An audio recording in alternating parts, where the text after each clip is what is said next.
Welcome back, everyone, to your podcast, our podcast, the Popular Side Podcast. As always, he's Yinka Yusuf. Good evening, my people. How are we doing? And I'm Mike K. Yinka, we're recording Tuesday. Sorry, Monday. This is going to come out on Tuesday, but we're recording on a Monday evening, December 1st. Unlike last week, this time it is my fault. I was traveling. But I'm here now. Very tired. I can imagine. I can imagine. This is the episode where we really need to stick to 1 hour. But we have so much that I can't even promise you we will stick to 1 hour. But we will try our best. If we don't, I may start falling asleep. So that means we'll let you do all the talking then. Oh my gosh! Don't do that. So that you don't spend half of the episode snoring away or dozing away. I may make even less sense than usual if you do it, which is not good. Which is not good for anybody. All right, so quick one. Anyway. I was away. I'm at the stage of my life now where, I now know parents whose kids are getting married, which is crazy. Okay, so my friend's kid got married, my friend's daughter, he's a little older than me, but still, we're at that point now where someone I used to work with, has a kid. We're at that point now where the weddings can be anything. Yeah. So it could actually be our age mate getting married, which one happened last year, right? Very true. Or it could be our age mate's daughter getting married or son getting married, right? So right now, anything goes. That is the honest truth. It's very true. Anything goes. This is the interesting thing about midlife. But I literally just got back from driving. I've been driving for the last 6+ hours. I literally just got back 30 minutes ago. So if I'm fading, that's why I didn't sleep well last night or the night before or the night before that. But we will. Yeah. Anyway, we'll do what we do. We'll edit it out so people won't know you. Okay, good. Thank you. I appreciate that. Shall we? Anyway, let's go. Let's do this. Let's do this. Right, so, Yinka, we're gonna start with the week that was. So let's start with the Champions League. Okay. Yes, sir. So last week we previewed, 2 big games, right? Barcelona were coming to London to play Chelsea at Stamford Bridge. Mm-hmm. And Bayern Munich were coming to London as well a day after to play, the champions in waiting of Europe. Arsenal. Come on, man. At the end of the day, was it Chelsea 3, Barcelona 0? Chelsea 3, Barcelona, yeah. Okay, and Arsenal 3, Bayern 1. 1, yeah. So in Yusuf, are Arsenal now the best team in Europe? So I like to look at this thing like power rankings, yeah? Okay. In the NBA, yeah. So when you power rank, you say this team is number 1 based on recent results. So I don't want anybody to quote me, right? But based on power ranking as at today, So if 1 and 2 were meant to be Arsenal, Barca, and we were saying Arsenal, Bayern, and we were saying who's the best, who's better out of both. I think the fact that Arsenal convincingly beat Bayern, I think that's an indication that they are, as of today, the best team in Europe. Yeah. Okay. I think that's a logical thought process and a logical conclusion to reach. Yeah. Okay. So to answer your question, yes, Arsenal are now the best team in Europe. You're saying this with your full chest. Okay. No. It's if it changes next week or in 2 weeks' time, I'll come out and tell you, they've dropped in power ranking. But right now, I want to believe Arsenal. At some point, yes, sir. Yes. At some point, you will be able to. I will be able to ask you a question, and you will give me ungarnished, unequivocal, sitting on the fence, straight up answer. But I guess today is not that one.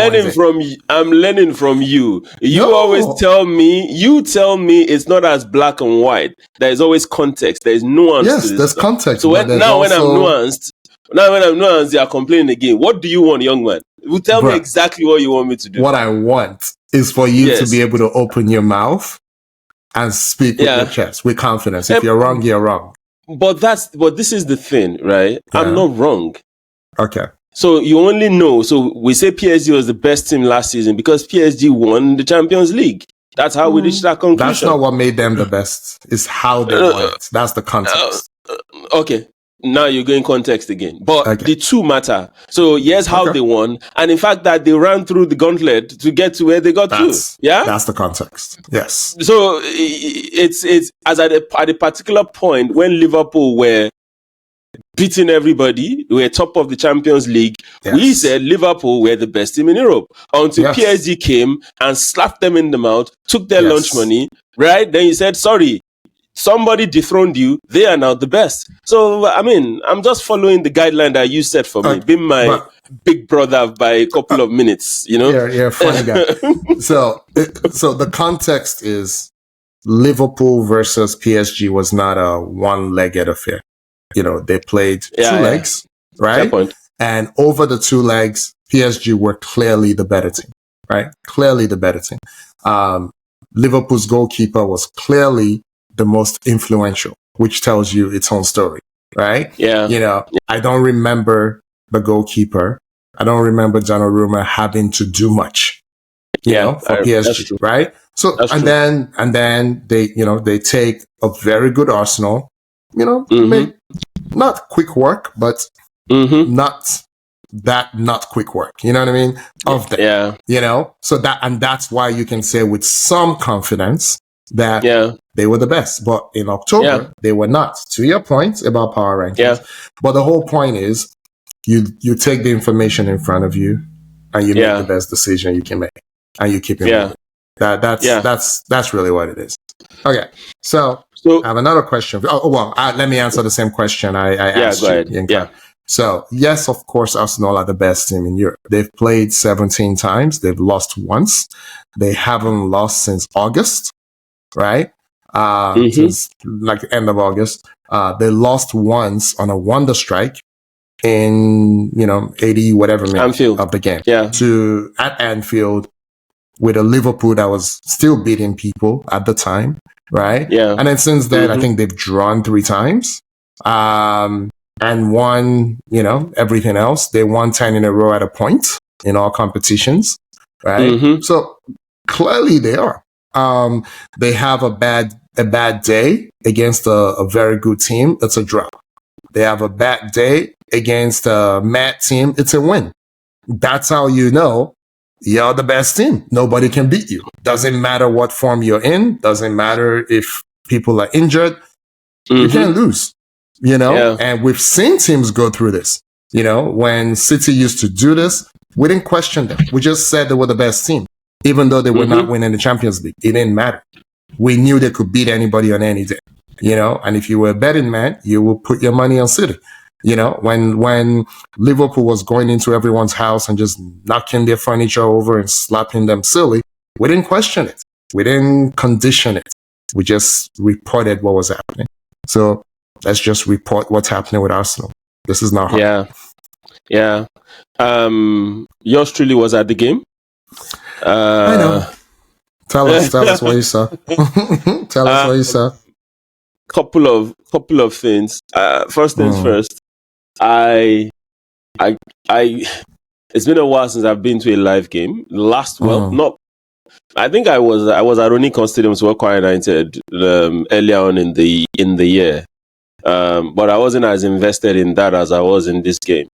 And the last time I was at the Emirates was Wenger area. I didn't go. I've not been to since Arteta took over, and I wasn't there when Emery and Lumberg had their stints. So this is the first time I actually seen Arteta's team, if you get what I mean. Okay.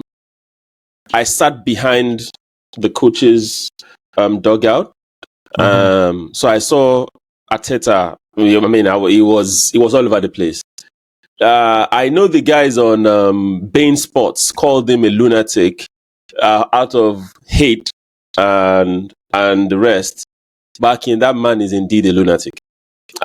See, the TV does not do justice to how animated and how to the extent at which it dishes out instructions to the boys when the game is going on. The first half of that game, Real Madrid were just pinging the ball around, passing. Bayern Munich. I'm sorry, Bayern Munich were just pinging the ball around, passing. They were not making anything. They're not penetrating Arsenal more or less. Then Arsenal scored, set piece goal. Then Company, another very, very good coach, you could see that he told the guys, this pinging around ain't gonna work, right? These guys are holding a high line. Let's try throwing long balls. All of a sudden, you just saw Kimmich diagonals. And that's how they equalized. Yeah, it was a long ball. And once that worked, right, Arteta noticed, was like, you could see the change in tactics. It was like, no more holding the line. Follow every man to man marking. You could see Saliba will escort Kane all the way to Bayern Munich's side of the pitch. And it got to a point when he removed Luis Kelly, who I'll talk about shortly. When he removes Luis Kelly and he brought on Calafiori, right, you could see him telling Rice that you're like a deputy midfielder. Olise must not get the ball. And that was where Arsenal's second goal actually came in. It was Rice actually intercepting a ball that was supposed to go to Olise, and Arsenal scored from there, right? So this guy literally orchestrated the defense. He didn't really care about the offense. It was like, you be here, you be there, follow that guy. You know, you could see him telling the boys what to do, right? And I thought it was a chess game between the two of them. Bayern started off strong. Then Arsenal took the lead. Company switched tactics. Then Arteta switched tactics. And the second half was just pure domination because Bayern didn't know what to do. Because touch the ball, somebody is already behind you. It was pressing of the highest order. And it was interesting to see, you know, at the stadium, some of these things, you know, TV won't let you see as much. Luis Kelly, I'm slightly worried about him. Slightly, right? I wasn't worried with the Bayern game. It was the Chelsea game, which we will talk about later, that made me a bit worried. His head doesn't seem to be in the right place, Aki. Right? Okay. Especially in that Chelsea game. There was a moment where he was in the box with the ball and he just kicked the ball to the throw-in.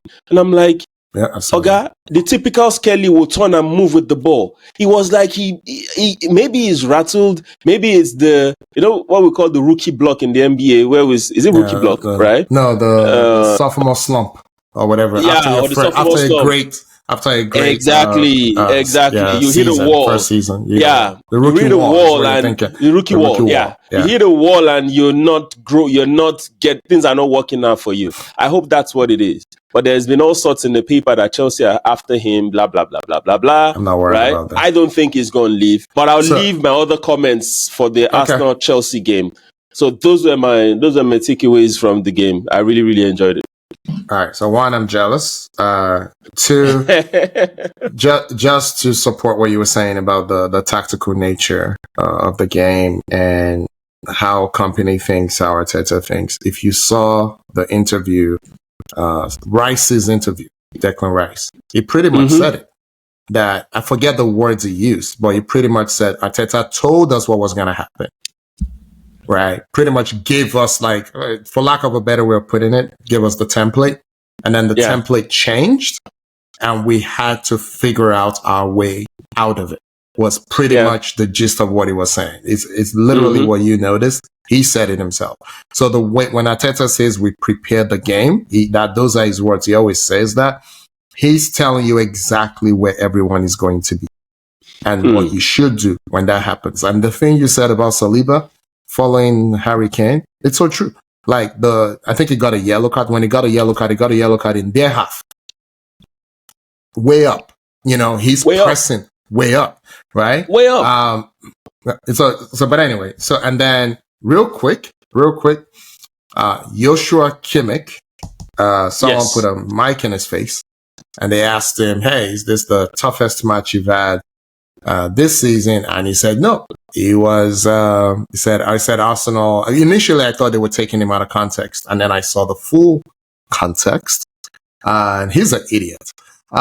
So he said Arsenal don't play football. They rely on set pieces, all of that. He said, so apparently the PSG game where they played with 10 men and won, wasn't it 3-1? Wasn't it 3-1? 2-1. I think they won 2-1. 2-1. Okay. He apparently said that was a more difficult game. So there was a guy who was trying to give him some grace. Yeah, I was listening to a podcast, and he said, well, they were playing with 10 men, so maybe it was more difficult for him or for them or whatever. But for me to go to a press conference to have just lost 3-1, it was 1-1 at halftime, and then you got absolutely destroyed in the second half. Complete domination. Yeah. To be able to come back and say, oh, they weren't playing football. What were they doing if it wasn't football? Why didn't you have an answer? You weren't playing 4D chess. You weren't playing. You were not at the races. That's how. Anyway, but I thought that was interesting. Should we anything and it else? Was bitter. Yeah, it was very bitter. It was bitter. Can we move on? Let's move on. Let's move on.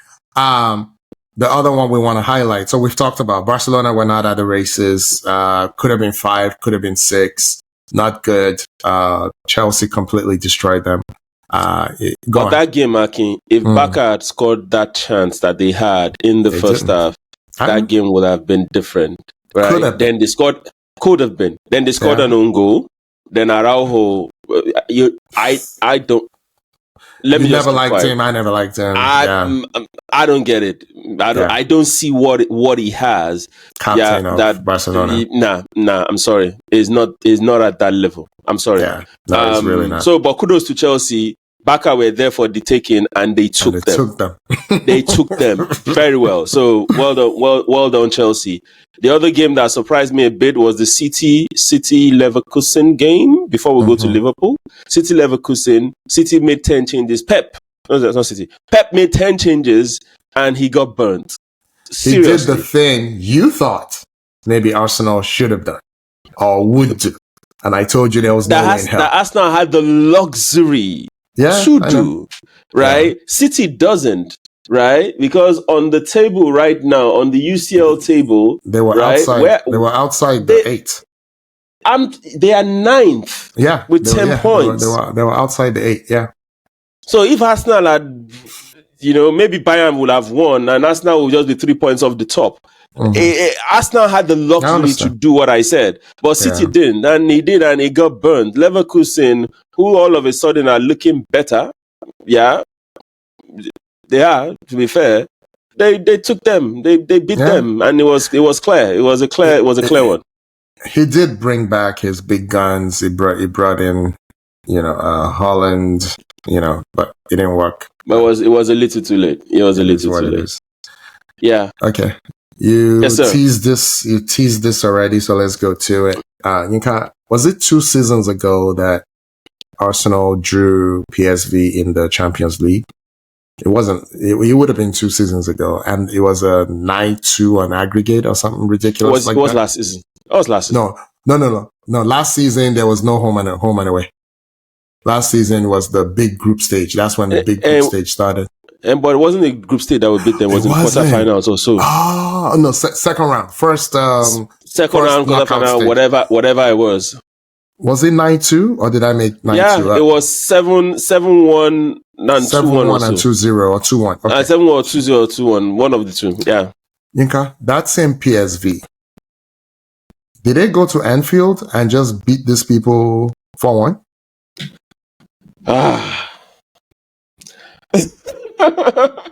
I know that's a rhetorical question, but on the outside, yes, they did. Unbelievable. Yes, they did. Akin, you won't believe it, right? the network at the stadium wasn't too good, so we didn't know the scores. Right. So when we stepped out into the general area where you can get drinks and food and stuff, there are TV screens. So they were showing all the summary of the other games, and I saw Liverpool 1, PSV 4. I'm like, what the hell is going on here? I was shocked. So I only saw the goals. Hey, was it PSG? You know what I mean? Because I'm like... Exactly. So I only saw the goals and I'm looking and I'm like, this PSV team is relatively unknown, man. They're not good. And it wasn't a smash and grab or whatever. They were thoroughly beaten. Thoroughly beaten. And Van Dijk and Konate, whoa, I talk about funk, Aki. This is way worse than funk. Yeah. It's like overnight. Maybe it's been coming. You know this guy that was on ESPN with Stephen A. Smith. What's his name again? The white guy that eventually left. Max Kellerman. Max Kellerman. Yeah. Max Kellerman used to talk about the cliff, right? Yeah. He was talking about Tom Brady and the rest. Oh, the cliff. I think the cliff, right, has hit Van Dijk. He is a total shadow of himself. That aura that he had, yeah, people are beginning to look at him and say, dude, you can't, yes, you were good. You can't run. You can't run anymore. And all those days of you, instead of taking a tackle or committing yourself to a tackle, you keep turning like this, like Celestine Babayaro. Remember Celestine Babayaro in those days? Celeste would just turn to you like this or turn to you like this and get you to commit yourself. Then he makes the sliding tackle. I think people have found out that this guy, you have hit the cliff and you're not as good as you are. And you will then expect a Konate who is younger, right, to then carry... in those days, you have Uche Okechukwu and Taribo West, where Uche is and Taribo was the younger guy that will run around. And before then, Keshi was the bigger guy and Uche Okechukwu was the one running around. Konate is worse. Is worse. All of a sudden, there's news that Real Madrid said they're not interested in selling him. Why would Real Madrid why would anybody want Konate? They're not crazy. But that was who they wanted when they didn't get Saliba. That was what turned his head. Yeah. Yeah. And they were saying don't sign a new contract so they can kind of get him on, know. But now it seems as if they've looked at him and they're like, dude, our Hyson that we have is probably even better than you. The two of them, what was Van Dijk doing with his hands over his head? Please tell me. I don't know, bro. I don't know. And there's only two players in Liverpool, right, that I cannot fault. And number one is Szoboszlai, right? I can't fault him. Yeah. He is walking double shift. Yes. In fact, I think he's the only player I can't fault. I was going to say Ekitike, but Ekitike has been injured and he's been off form for a while. So I think it's only Szoboszlai. It's the only Liverpool player that I can't fault. Every other person look a shadow of themselves, including Salah. I rest my case, Aki. Okay, so we're going to leave the Champions League, right? We're going to go to the top 5 leagues, but we're not going to start. The easier thing to do would have been to just continue with the EPL since we talked about Liverpool. But if we do that, we won't get to the other topics. So let's do the other topics real quick. Yep. So let's do Ligue 1 real quick. PSG lost. Tell us who they lost to, what happened, and let's keep it moving. PSG lost again because that's their second loss of the season, right? Yeah. And the sky is falling. This is very unusual. So, they lost to Monaco. Away to Monaco. And Monaco actually had a guy sent off after Monaco scored. But Monaco held on. And Monaco, they won 1-0. They're not in the top 4, right? Monaco are not in the top 4. Monaco are not. They're not in the top 4. They're not in the top 4. But surprisingly, I thought PSG had enough, right, to actually win the game. Actually, I think the red card was in the latter part of the game, like maybe 70-something minutes. So game was almost over. But I thought PSG should be winning those kind of games. Right now, the Ligue 1 is looking... I know you and I said, PSG will definitely win. I think they will still win it, but it's not going to be a walk in the park like it was last season. Yeah. The XGs were kind of similar. It was a kind of drab game, not too many chances, because Monaco, they put in a proper defensive shift. But PSG lost. So now the table, where are they now? Yeah, where are they now on the table? So they're second. Despite the fact that they lost, they're still second, a point behind Racing Club. Surprisingly, remember they were not even in the picture. A couple of we never even talked about Lens. First time. We never talked about Lens. This is the first time we're talking about Lens, right? So Lens are first. The first with 31 points, PSG 30. Marseille 29. Marseille messed up. They were leading 2-1 and they let in a last-minute goal. So Marseille would have been on the same points with Lens on 31. So Marseille messed up. But yeah, I think PSG is still going to win Ligue 1. It's the injuries that is still messing them up. They don't have a complete team yet. But yeah, it is what it is. All right. Thank you, sir. All right, let's go to the Bundesliga. We just talked about Bayern coming to London, getting trashed by the anti-football Arsenal. But they were able to go back to Germany and normal service has resumed. So talk quickly about the Bundesliga. But it was quite close, Akin. It was quite close. Normal service did not almost resume because they were drawing late into injury time. Then Luis Diaz, who they missed against Arsenal, by the way. Yeah. It was suspended against Arsenal. Yeah, it was suspended against Arsenal. Luis Diaz scored, then Nicholas Jackson scored his, irrelevant. Don't do that to that man. Don't do that. Anyway, so Bayern won 3-1. And then the battle of the second positions, like I put it that way, Leverkusen were at home to Dortmund and Dortmund beat them 2-1. Yeah? So the Bundesliga, it's Bayern 8 points ahead, Leipzig is second, Dortmund is now in 30-25, Bayern, Leverkusen is 23. So like I said, Bayern is a walk in the park for Bayern. All right, we're going to leave that alone. Let's do La Liga real quick. Yeah, so I'm sure Enro will be looking forward to this particular one. So La Liga, the table seems to have turned in La Liga. Maybe not seems to. The table has indeed turned in La Liga. Barcelona won. I can't remember how they're playing. I think they won 3-1 or so. So Barca are now top of the table with 34 points. Real Madrid is second with 33. What has happened to Madrid is they're not conceding, but they are not scoring like they used to. Yeah? I always thought Mbappe is still going to get his 35. I thought he will, I thought it will have enough ammunition to get them past the smaller teams. So against Girona, he still scored. He scored a penalty, which is surprising. It was a penalty.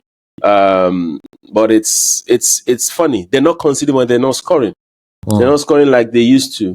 I don't know what's going on. Looking at the lineup here, it seems you're trying to integrate Bellingham, Gula, all of them back into the team. Vinny Jr., Valverde. I don't know what's going on with them. I'm smiling. I'm smiling because you're just proving your stubbornness every day. How do you mean? I don't know what's going on. This is not hard, Yinka. You can say you overrated the coach. We both like him, but I warned you. Hold on. Okay, I'm listening. I warned you. Okay. His job was too big for him. It would need some time, right? He doesn't have the personality for the cauldron that is Real Madrid. I talked about this, right? And they haven't properly recruited for at least 10 years. Okay. Right? They've been going for the shiny objects. That's what they've been doing for the last 10 years. Okay. Right? Okay. Ada Gula, in my opinion, has been mismanaged. Even when they're giving him minutes now, in my opinion, there's no, I hate to say context again, but the context around all this stuff makes no sense. Like, what do you want Ada Gula to be? Everyone cannot just be a solo performer. And this is a team sport. What has happened to Vinny Jr.? What has happened to him? What has happened to, who's the other Brazilian? Remind me, the one we like. Rodrigo. Rodrigo is pretty much finished. Like, no one talks about him anymore, Yinka. So Real Madrid are in this place where everything is individualistic. Bellingham, individual. Everything, if he doesn't take the ball and matriculate it into the net himself, he has a terrible game. When was the last time you watched and you said, oh, look at this man commanding the midfield? It's been, a year? 18 months? Since you watched Bellingham and said, look at this dude controlling a game. No, if he doesn't score, he's just another guy. as I like to call them, jack. It's a jack, just a guy. Yeah. Right? So the problem is the system is not set up. The club is in shambles. They don't recruit well, right? People underestimate what the personality of the former coach helped put that thing together. When you bring in a much younger coach who is shy, who doesn't say much, it's not all just going to work out. At least not immediately. So that's my own take on what's happening now. The only reason that one second, the only reason that Barca is not way ahead of them is because Barca are not a serious unit either. They don't play defense. Yeah. If Barca even committed to just buying proper defenders, they don't have to be great. They just have to be real defenders. They don't have to be great. But someone needs to take Araujo and throw him out and just lock the door. Yeah. You know what I mean? If they just had, if they had Brighton, Hove, Albion level defenders, just professional defenders, they'll be like 3 games ahead of Real Madrid. Yeah. But sorry, go ahead. I think I agree with you, because if you ask me today, right, that since Bellingham came back from injury, what has been Real Madrid's starting 11? Even before Bellingham came back, even from the beginning of the season, it's been mixing and matching. The only consistent unit has been, let's say, Huysen and maybe Rudiger, but Rudiger is also off injured. So I looked at like the last 4 games they had, and the changes is like a different team almost every other game. Valverde is playing right back today. Next game is playing center midfield, right? Yeah. Gula is playing center midfield today. Next day is playing right midfield. So maybe you're right. Maybe I overestimated or I overappreciated. You underestimated Ancelotti, and I overestimated. gave Alonso too much credit. Yeah. But that Leverkusen team, Leverkusen team, I know Leverkusen is not Madrid, but what he did with that team with Xhaka and the rest of it, is amazing, right? But the story of that season was not Leverkusen. The story of that season was the dysfunction of Bayern. Because if Bayern just had a regular Bayern season, you know what would have happened to that magical season? You know what would have happened? Then they would have come second. Then two teams would have gone unbeaten. That's what you're saying. They would have come second. If Bayern were just regular Bayern, they would have just come. Bayern Leverkusen would have done everything they did and come second, and everybody would be like, "Oh, that was cute." Yeah, but the records will show that they had an unbeaten season. That's nothing to. This is where the context comes. I'm going to tell you a quick story. Yeah. So I listened to Ars blog, right? So I'm listening to I think he had a guest on, I believe it was Phil Costa, who lives in Germany, right? Yeah. So he was trying to explain to an English audience what Bayern is, why everyone hates them. Everyone who is not their fan hates them. So, and he's like, for context, imagine if you had Man U, right? With everything around Man U, but there was no Liverpool and there was no Arsenal. Not just right now, like historically. There's no club called Liverpool and there's no club called Arsenal. Yeah. That's Bayern Munich in Germany. Bayern is not even up to that. I mean, that will not even up. That will not be up to Bayern worse Munich. Than that. Yeah, it's worse than that. Right? It's way worse than that. Yeah. You know what I'm saying? So what I'm saying is, this is just the history of Bayern. Right? Yeah. Because they buy everybody. Their players are 10 times as good as everyone else's. And when they're not, they just buy your best player and keep it moving. So that would have been, so again, look, we were fans, we were following. It was magical. It was beautiful. But if Bayern were just as good as they were a season before, or a season after. I don't think Bayer Leverkusen go unbeaten. Yeah. I don't think they do, Ika. So just, Tamasukun Kamarina, as we say, right? Yes, But go on.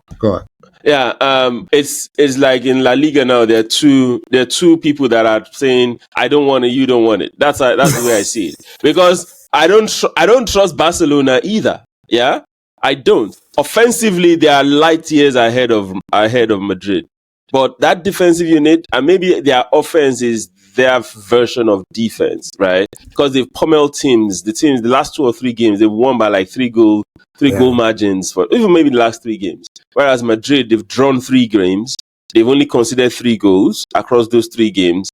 And Mbappe the attack doesn't seem to click. Vini is becoming less relevant. Yeah. Right? Yeah. Rodrigo is completely out of the picture. Dead.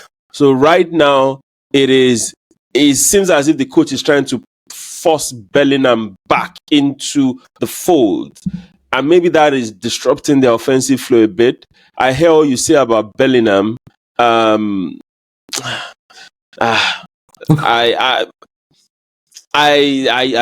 we've talked about this. Yeah. He's in that mold of Frank Lampard. We can call it now, Yinka. Yinka, we can call it now. He's overrated. Yeah. It's okay. We still like him. We can like him. We can think he's uber talented. We can think we can never take away.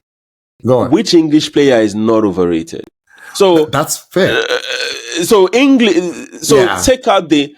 I don't think I overrated him. I just think. I think we've talked about this in our previous episodes. Yeah. Once you're a general footballer and you don't pick a position and focus on that position, this is what happens to you, right? Respectfully, you're giving him a small out. Let me tell you what I mean. You're saying it's he doesn't have a position thing. It's that he's declined. So I think 2 things can be true. 2 seemingly disjointed things can be true at the same time. Mm-hmm. You know?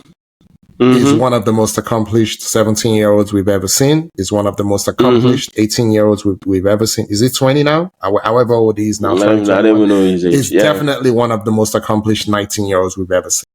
That we cannot take from him. So that is true. Now move that aside, right? Who you're competing against is Declan Rice. Who you're competing against. Like, Declan Rice is like, I'm a roaming 8. But you were also a centre-back. You were bought as a 6. And now you're the best roaming 8 in the world. When you carry the ball, they just start falling off you.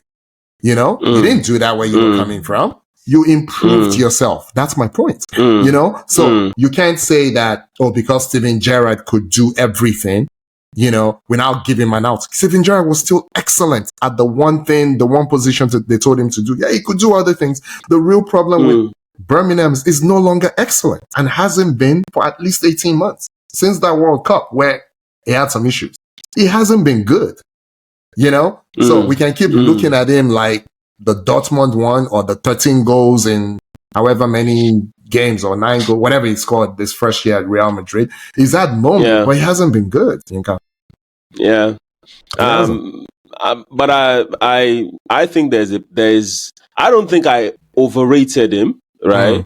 But I'm not like the English people that I think is the best thing since sliced bread. No. Yeah. But he's not. I don't want to call him a bum. Or do you understand what I'm saying? He's not, right. Is like, I look at him and I see a slightly more skillful Frank Lampard. That's the honest truth. That's what I see, you know. But hey, we'll see. Fingers crossed for him. I wish him well, and I think he's a good guy. He's, you know, and maybe the English people seem to have even turned on him, right? To some extent, maybe because what that's about. We know what that's about. So, Inka, before we leave this topic, if you haven't watched it, you should. You know the Gary Neville podcast with all the guys. Okay. You should listen to. I'll send it to you later if you haven't watched it. You should listen to what. Yeah, you saw it. What Ian Wright said about him. I love that we're not coding or sugar coating this stuff anymore. He was like, you know, he's a black man who is black and proud, and that's why people are coming at him. And I'm like, I love to hear it.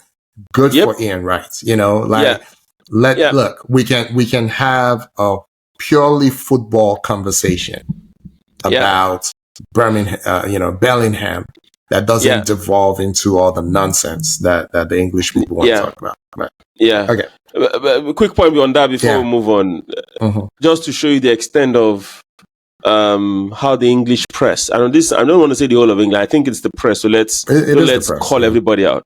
Remember the goal Eze scored in one of the. You don't watch World Cup qualifiers, so you don't know what I'm talking about. I know the story, but you saw that Phil Foden gave a pass that Akin. You are a worse footballer than I am. You could have given that pass. Much worse. You could have given that pass.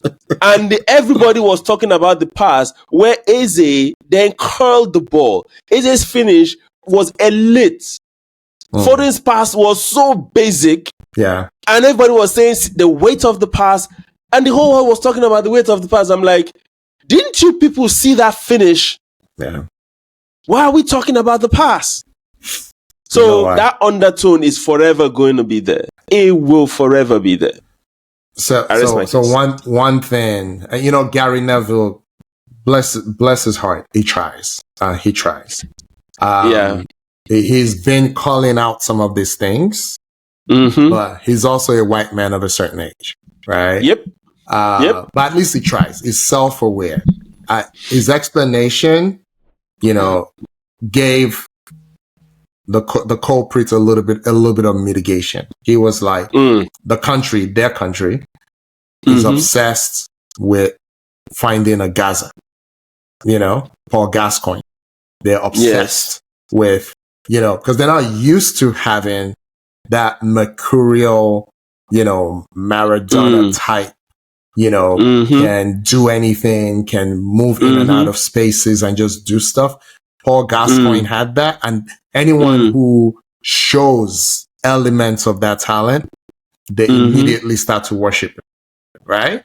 So Foden is their latest, right? They've been saying, Foden, Gascoigne, Rooney, all of that stuff. Now, don't ask me why all of them are white. Don't ask me, right? I'm reporting here. You're beginning to read my mind, but go ahead.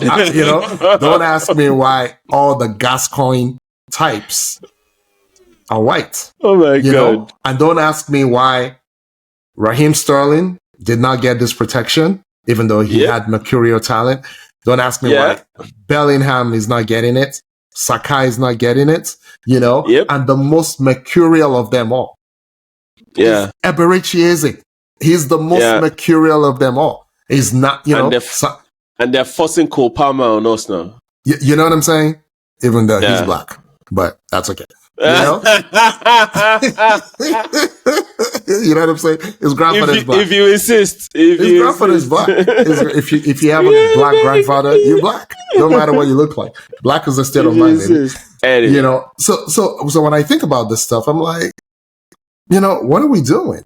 So Gary Neville, he did. I'm going to close on this one real quick. He did say something when after Ian Wright said what he said. He was like in the 20, was it whatever World Cup, whatever World Cup it was, that Raheem actually came to Gary Neville, and pretty much like needing protection, needing help. Like, why are these people coming after me kind of thing? That's when they were talking about what house he bought, what car he drove, and again, self-awareness, Gary Neville has that self-awareness now. He said at the time, he didn't liken it to, this is how they did Ian Wright. He said, this is what they do to the star players. Rooney went through it. All these other guys went through it. But he said now he knows that was a cry for help.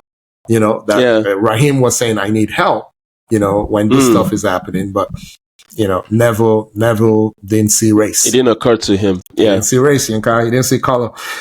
Moving on. Okay. Yes, sir. Okay, let's make some time. Serie A, we've had a couple of these conversations.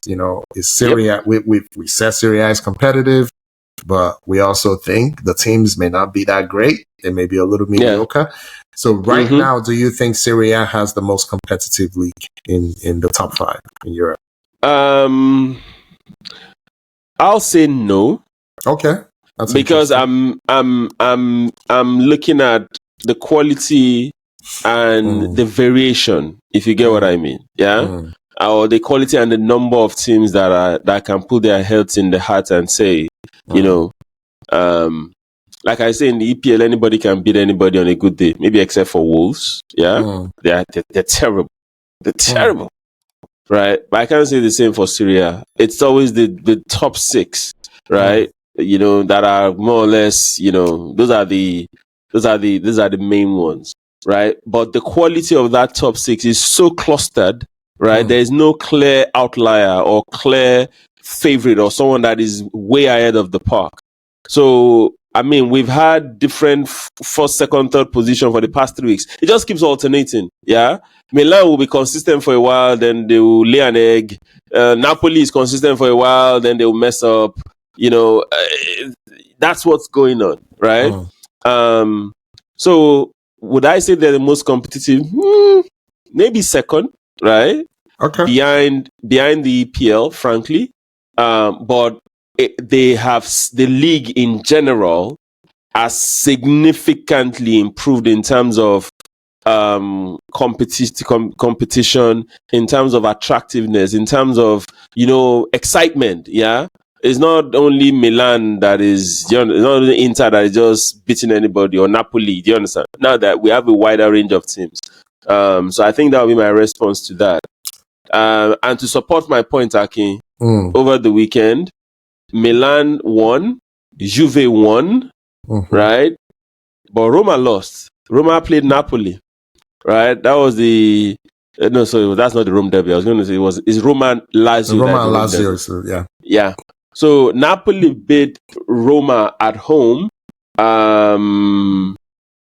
They beat Roma at home, and now on the table, Inter also won, by the way. So right now, Milan are top of the table on the same points with Napoli on 28. Inter are third with 27, Roma 27, right? Como 24, Bologna 24, Juve 23. So that means between first and 7 is 5 points. So, Inka, my answer is yes, but, right? Okay. I think competitiveness, meaning just, hey, we're going for the same thing, and there's several of us going for the same thing, and we're all 7 of them.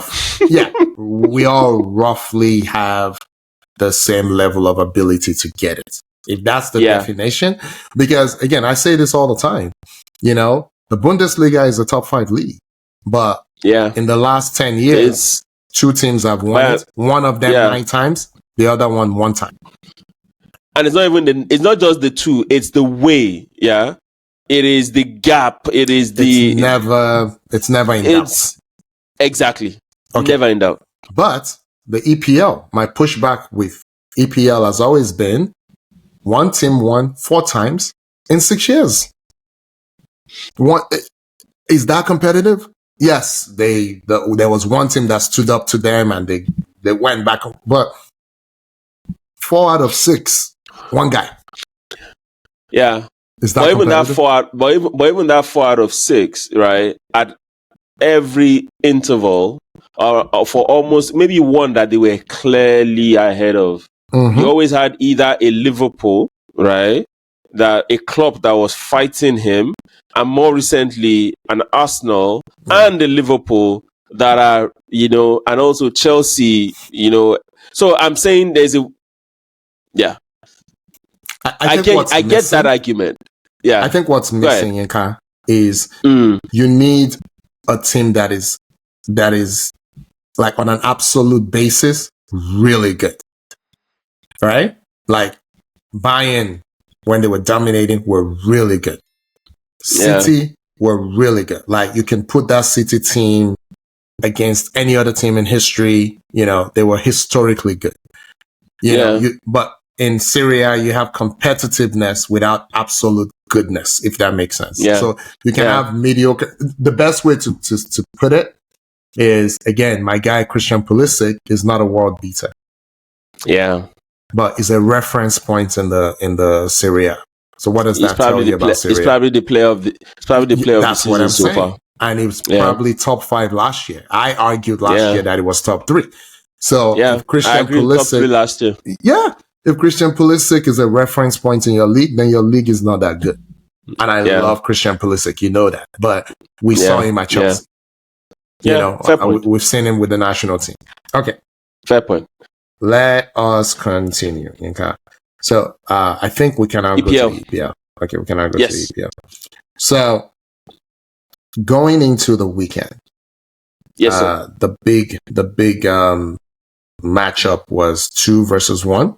2 at home. Yeah. Chelsea at Stamford Bridge against Arsenal. That was it. You know, there was 6 points between them.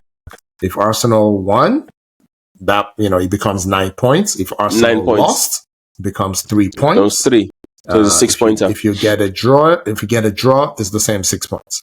But you know, but before the match yesterday, Liverpool did win.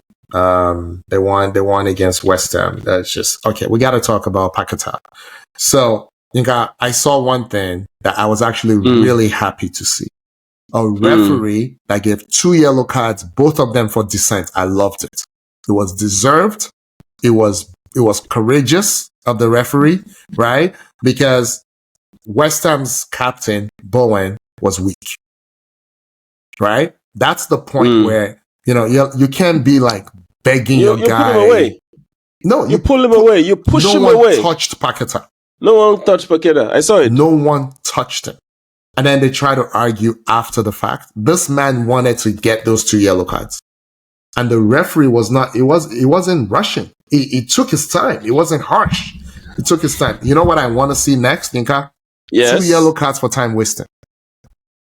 I need a referee to be strong enough to give 2 yellow. I gave you a yellow card just now for time wasting. You proceed to waste more time. See, you know when goalkeepers waste time the most? After a yellow card for time wasting. But I think they've changed that rule now. They say they now give the opposition a corner kick if you time waste. Yeah, but you can still, but the yellow, you can still give a yellow card.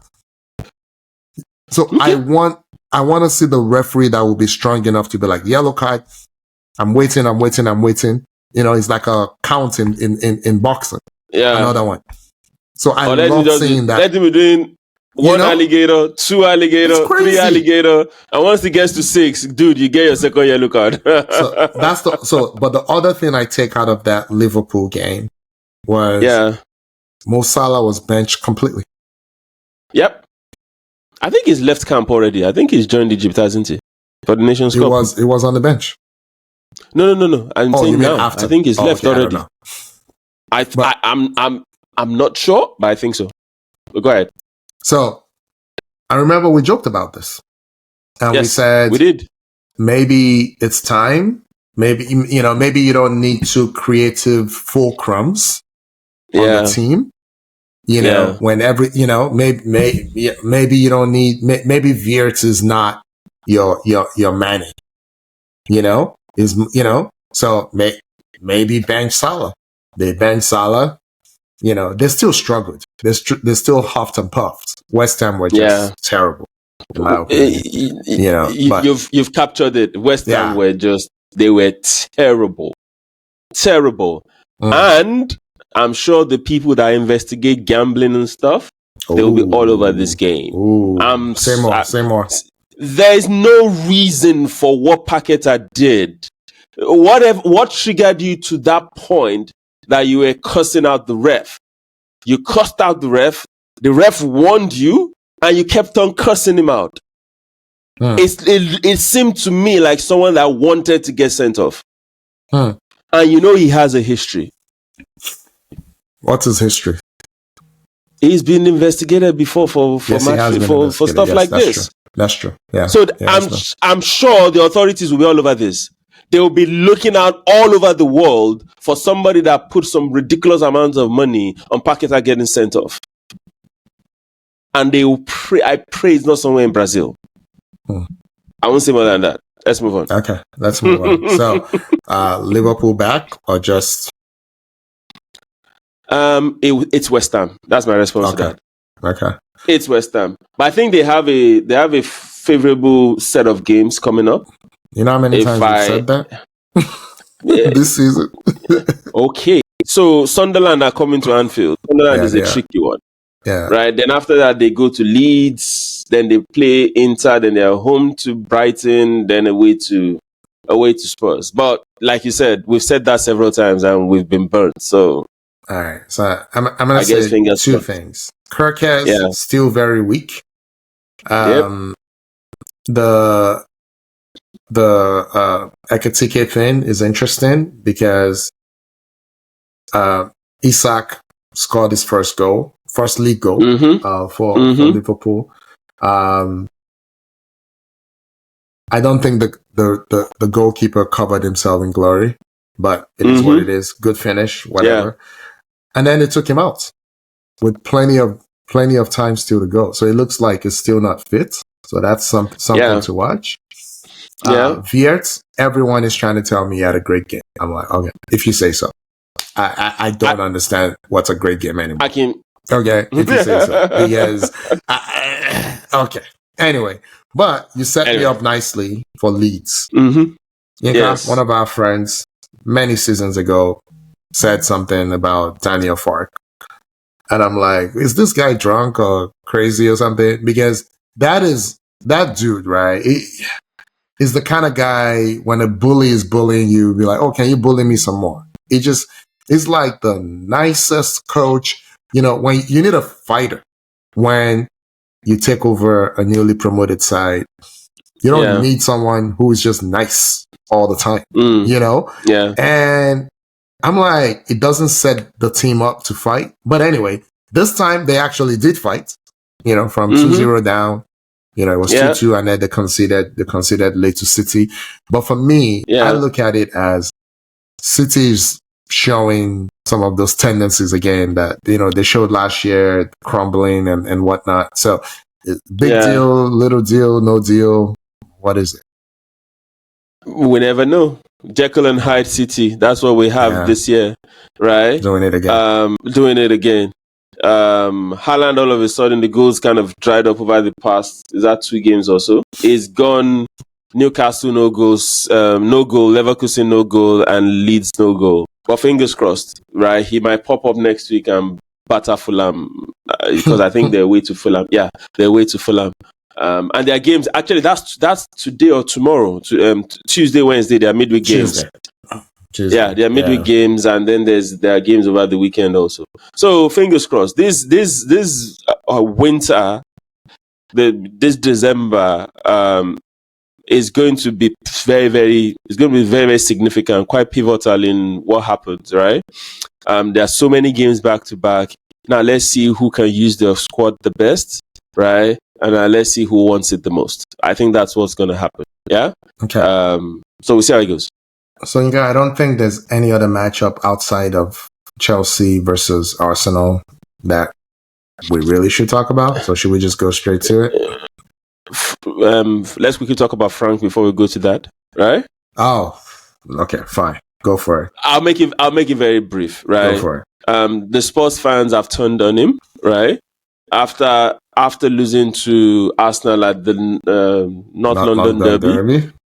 Then the other London team, who was it Fulham? Fulham. Yeah. It was Fulham. Fulham came in and Fulham beat them 2-1.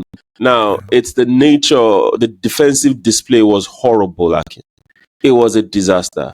Yeah, and I think everybody's turned on Frank. If the next couple of games, right, Thomas the Frank engine, that is. If the next couple of games, which I'm trying to fish out their fixtures. So, they're away to Newcastle on Wednesday. That's a tough one. If they don't win that, I think he's out of the job. So, I think that would be a mistake. I don't disagree with you. I think that's what will happen, but I think it would be a mistake if it did. Why do you think so? Who's gonna come in and do better with this set of players? Okay.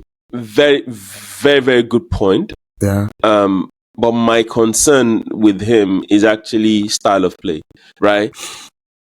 That North London game is a sackable offense. I'm sorry, right? Spurs typically don't play games against Arsenal that way. I understand. Yeah? I get that. And I know he looked at the Sunderland template and thought, this is what I'm going to do. But you don't have the tools to do what Sunderland did. You don't. But so shouldn't you acknowledge that and try something different? But think about where they're coming from. So again, I can't believe you're making me do this. You're making me defend a Spurs coach, right? That's intentional. But go ahead. I don't like it very much right now. But the way I look at it, they had a disaster of a manager. So he's, you have a Celtic jersey on. When Postecoglou was at Celtic, he could do whatever he wanted. At least back then, Celtic were always going to win. It didn't matter. Things are different now. Yeah. But he left them in a really bad situation, right? Kane gone, not properly replaced. Son gone, not properly replaced. Kulusevski, injured now for almost a full year now. Kudus in and out. I'm not even sure that's who they needed, but they went and he was available. They went and got him. I like some of the other pieces they brought, but there's no joined up thinking, Inka. There's no joined up thinking over there. So for me, at least there's a point of view. He has a point of view, which was, I'm going to go to Arsenal. I'm going to keep it tight. And then we'll see if we can hit them on the break. We've seen like you said, you mentioned Sunderland. We've seen other people try that. But Sunderland didn't play three at the back. No, I know. At the back. I know. So if you're going to stifle Arsenal, you stifle them by choking the midfield, right? Not playing, not packing the balls from the first minute. No. But he had a point of view. He had a point of view. So let's even forgive him for the North London derby. Yeah. So how do you now explain at home to Fulham, you're starting 2 18-year-olds in centre midfield? They're not good. Well, I don't know what to tell you. Come on, man. Okay. Anyway, so you think it deserves to be fired? That's what you're saying. You think it deserves to be fired? Every sports coach deserves to be fired. Oh, on that we can agree. Yeah, but he's not rubbing himself in glory. We're gonna close on this. So like I said, yesterday, Arsenal went to Stamford Bridge and, in my opinion, played the ugliest game of the season for Arsenal. I'm trying to figure out how to do this. Let me just go and I'll tell you. So here is my problem with all of you. I put you in the mix here, right? Okay, what have I done this time around? Because I've heard you praise James and say they gave him the player of the match. Everyone talked about how great he was. People talked about they were playing with 10 men. So remember that whole if Xhaka did it. Remember that whole thing? When someone else is doing something and we Arsenal fans say if Xhaka did it, what would the world say? So I'm gonna do a version of that. All right? Okay. If Arsenal were home, right? And came out so aggressive. They were trying to break legs from the first minute. Yeah. Right? And then got a red card. Remember when Arsenal was accumulating red cards last year? Yep. And everybody called them immature. Everybody said, that's why you're not going to win. They still call their manager immature because, but the Chelsea manager has been red carded this season. Chelsea now have how many red cards? I don't even know how many red cards this season. When those things were happening to Arsenal, right? Yeah. And they go down to 10 men and they had to play several times with 10 men, right? And they were playing against, let's say, a better team or Liverpool. And Arsenal fans were like, oh, we did good against whatever. Everyone that was not an Arsenal fan were abusing us. Maybe because they're silly now. But they were not patting us on the back. They were definitely not saying one of our midfielders is the best midfielder in the world. They didn't care. So that's why I have a problem with you and everybody else. Because this wasn't that long ago. Chelsea are in the position that Arsenal have been in the last 3 years.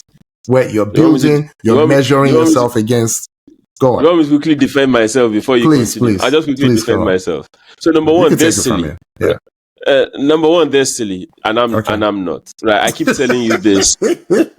I I kind of look at the game in silos. I compartmentalize, and I just look at the game just from a puristic standpoint. I love football. That's just it.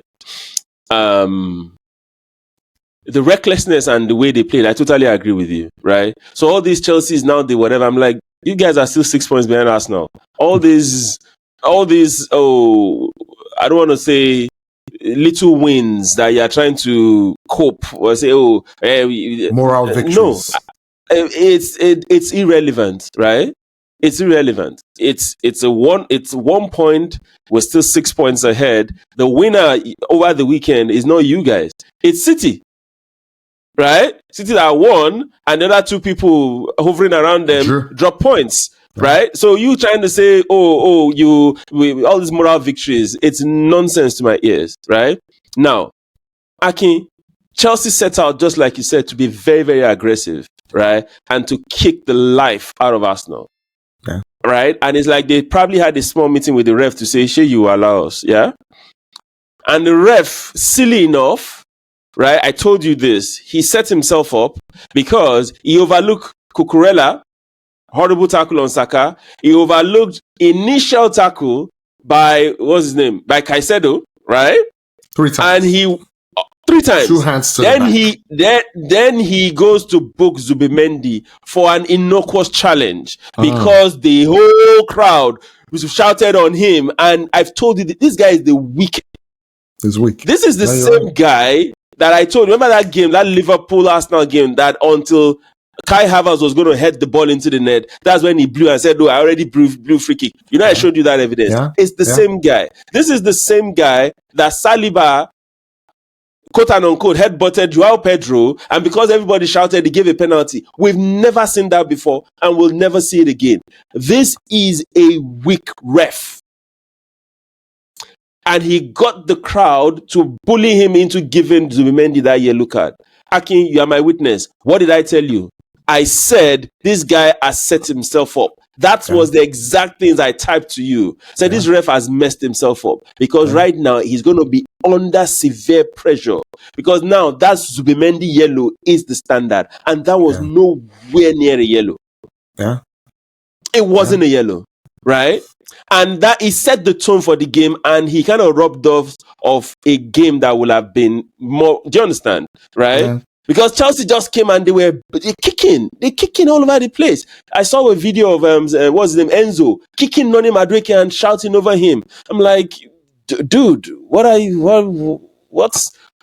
all this aggression, man? Right? Can I ask a question, Yinka?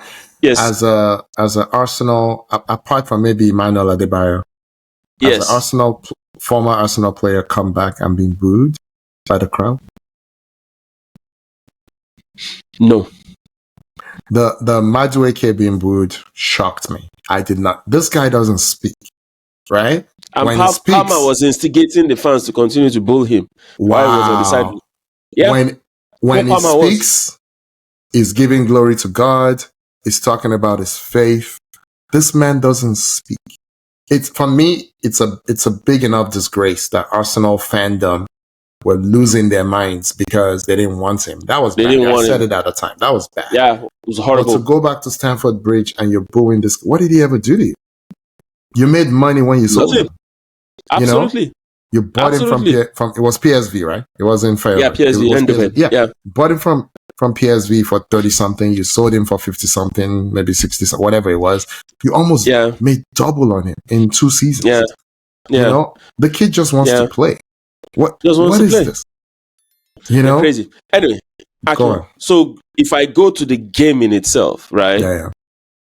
You have to give Chelsea credit, right? That though they had 10 men, right? They had a plan to counterattack. And that counterattack, they still look dangerous, right? Let's be honest. That's fair. Yeah. Because they had pace up front. They brought in Garnacho, they brought in Delap, and they had Neto. These guys had they had miles on them, and they could run, and they were still dangerous to Arsenal. And they scored with 10 men. Right? That header. And I told you, Mosquera and Nkapie, they had a good game, in my opinion. They'll be fine. But this is the second time those two are playing together, second time ever they are pairing as centre back. In that kind of a hostile environment, something will give. That's too much. So I don't, given the circumstances, for me, I take a point and I'll move on. I don't have a problem with the point. Right? No, it's well said. But the game in itself, once Chelsea went down to 10 men, the antics were too much. Somebody will sit down, this one will go down. There were all sorts. There was no flow. Arsenal could barely put the ball together or pass. And also on that particular day, Arsenal wasn't at their best. Let's get that. And it's expected. No Arsenal player had a great game. None. Yeah. And I told you this. I said this is where, when you talk about injuries and the rest of it and the mileage on players, this is where it matters. Yeah. This is the third game again in a series of serious games. So we're talking North London Derby, Bayern, then Chelsea. Whereas when Chelsea played Burnley, right, it was a team B that played the game away to Burnley was literally a different team, right? Then the Barca came, didn't even give them a decent game. So they were a lot fresher. And they had one more day to recover. One more day. And you had a situation where Declan Rice had played 90 minutes. That's his third 90 minutes in 1 week.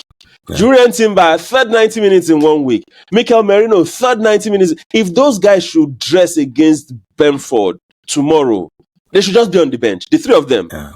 Those three should not be starting. It's on Wednesday. Yeah. It's on Wednesday. Those three should not be starting those games, right? I agree. But those are the kind of things that leads to you're not being at your sharpest because you don't have. So a point, given all the circumstances, I'm okay with the point, right? Yeah. You're still 6 points ahead of Chelsea. But my last point on this game, Aki, the ref is disastrous. Even Arsenal fans are not happy with him. Chelsea fans are not happy with him. How on earth did we end up with 4 minutes added time in the second half? First half, 5 minutes. Not nearly enough. Second half, 4 minutes. Makes no sense. How the hell did that happen? Makes no sense. So I'm like, see, their goalkeeper was down for almost 4 minutes. What are we talking about? Yeah, I know. So you're saying there was only Enzo sat down multiple times. You had multiple substitutions. What the hell are we talking about? And you had 2 goals. That should have been 10 minutes at the minimum extra time. City got 10 minutes. City got 10 minutes against Leeds. It's a joke. Anyway, I rest my case. All right. So moving forward, does this change your projection in any way for who might win the league? Who did I say was going to win the league again? Arsenal. Did I say Arsenal? Oh, really? Well, at least you've said over the last few weeks. At the beginning of the season, I didn't say Arsenal. Okay, who did you say? City? No, I think I said City. Okay, you said Arsenal. I said City. Yeah. Right. Okay. And right now, it's too early. We're just 13 games into the season. Anything can still happen. This guy. Okay. Now I'm sure you know I'm intentionally doing this thing just to you're doing this to me. All right. If you don't mind, I am going to declare a donkey of the week. Me, I mean. No, Abba. No. It's the referee. Yeah. It's Anthony Taylor. He had a really bad day. He had a really bad day. He had a really bad day. And he will still watch. They'll still give him another high-profile game. Oh, when you're rewarding mediocrity and incompetence with high-profile games. So what are we talking about? There's no consequence for it. It's bad. That was bad. It's bad. But anyway. It was bad. Anyway, let's look at the week. Let's quickly. Quick look at the week ahead. It's going to be fast. Don't worry. Do that. Right? And then you can Newcastle Spurs. Yeah. Then I'll wrap after. Newcastle Spurs, we already talked about that. I think Newcastle is going to beat Spurs. Barca at home to Atletico Madrid, right? And Real Madrid are away to Atletico Bilbao, right? 2 tricky games for both of them. I don't know what will happen. Frankly, I don't know what will happen in those games. Atletico Madrid, there's a sudden resurgence. And you never know which version of them will turn up. Same thing with Barca. So that might end up being a 4-4 game or a 5-5 game. You never know, right? Bilbao Madrid is having shaky. They are shaky right now. I hope they can. Bilbao hasn't been good in recent times too. So that's a game to look out for. And then the weekend, Arsenal are away to Villa next weekend. Yeah. Which is always a dicey trip. After hosting Brentford, right? So like I said, my expectation, if I'm Arteta, Declan Rice, Mikel Merino, Jurgen Timber, they are on the bench for Brentford. This is where you need to use your squad. You can't play those guys with midweek. Right? I agree. You need them play Norgard. Yeah, I'll play Norgard and... I'll even play Odegaard and Eze in front of Zubimendi. Zubimendi he's been on and off. He hasn't played 90. Merino's played 90 for the last 3 games. Declan Rice has played 90 for the last 3 games. Jurgen Timber has played 90 for the last 3 games. They have no business starting the game on Wednesday, right? Yeah, we'll see. So the Villa game is always a tricky one for us now. We'll see what happens. So that's our show. We managed to squeeze everything into 75-ish minutes. Yeah. But I mean, you have a lot to do, so I will quickly let you go. Once again, guys, thanks for the support, thanks for the engagement. Please, you know what to do when you come across us on your social media platforms. Please do the needful on YouTube, subscribe, tell your friends about us on the other platforms to engage us. I think we're on TikTok, we're on Twitter, we're on Facebook, we're on Instagram, we're across board. And we're working on getting audio version only across to guys who don't necessarily, receive content via YouTube and they use your Apple podcast or Spotify podcast or whatever the case is. We're working on that and we'll keep you guys posted. Thank you very much, guys. We really do appreciate it. Aki? Thank you, Inka. Thank you, everyone. This was fun. We will be back next week, I think, at our normal time. I hope at our normal time. Until then, bye. Cheers, people. Goodbye.